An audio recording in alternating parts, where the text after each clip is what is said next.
It's What the Wednesday. A question I received last week was from a father of 2 daughters, and his question was, how do I get them off the tech? Valid question, and one that we're hearing a lot these days. Sound familiar? Well, here are my simple answers.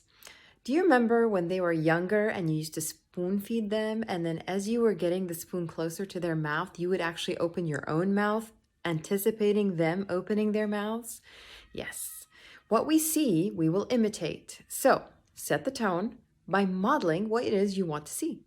If you want them to be tech-free and you're sitting there on your iPad, laptop, or phone, it's unlikely that they're going to want to get off their own tech. So number 1, lead by example. Now, the precursor to number 1 is to set and manage expectations. As we talk about in the Made Way of Parenting, M is to manage and communicate expectations. Do not do that in a vacuum. You need to talk to them about it first.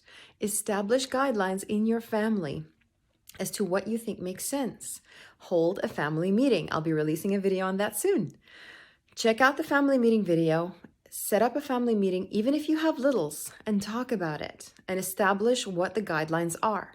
If you have pre-verbal children, make it a visual summary. And if you have, obviously, children who can read, then you can just post it up in places where you think they might be using the tech. Establish that kind of expectation and follow through. If one of you isn't keeping up with what you guys set on, then the others are responsible to help remind them. And in your family meeting, discuss what it is that you're going to do if that happens.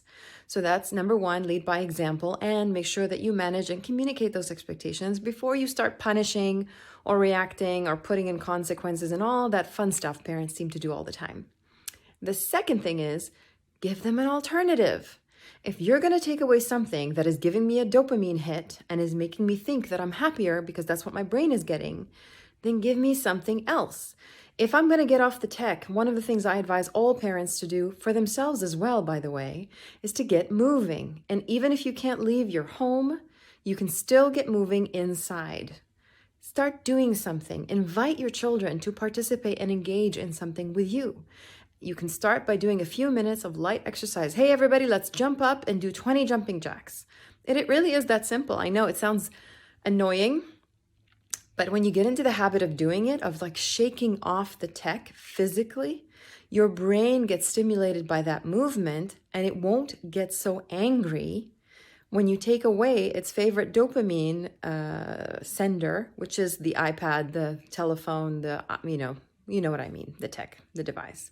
So 1, as we said, lead by example. 2, give them a fun alternative, people. You can't take something away that is making me happy and then make me sit and read something that is completely sedentary and so enjoyable under different circumstances. It's like saying, I'm taking away the lollipop and here's a stick of celery. Dress up the celery as something more fun. Hope that helps. See you next week.